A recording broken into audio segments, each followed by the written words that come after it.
Hello, Atomians! Tinry naman po natin ngayon magluto ng dalawang pack ng Atomy Potato Ramen sa fry pan ni Atomy.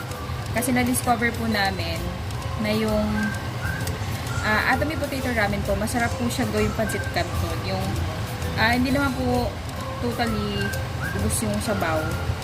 Pero at least minimize talaga yung sabaw niya. Mas masarap po siya. For us, nung na-try namin siya, na mas minimize po yung soup niya. Kaya nilagay po namin siya dyan sa fry pan. 22 cf po na fry pan po yan yan. Switch na po kayo sa inyong mga na ginagamit ng yung mga pans sa Atomy fry pan. Kasi para walang mga chemicals, heavy metals na sumasama po sa food nyo at sinaserve sa inyong family. And of course, our potato ramen. Try nyo po yan.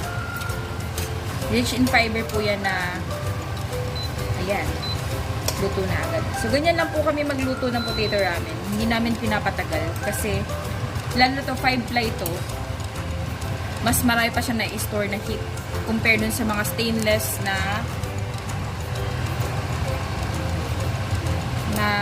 nabibili natin na manipis. So, ganyan lang siya. Medyo half cooked. Kasi maluluto pa siya. And to avoid na ma-overcook po yung ramen. So, kaya tayo. Ilalagay na natin siya sa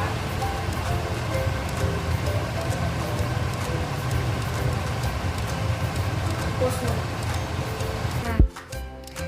Ayan, Atomians. We're ready to eat na.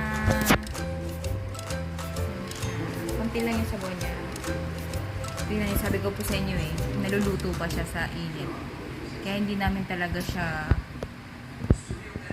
pinapatagal sa apoy. Happy eating Atomy Potato Ramen cooked in fry pan 22 cm. Thank you so much for watching, guys.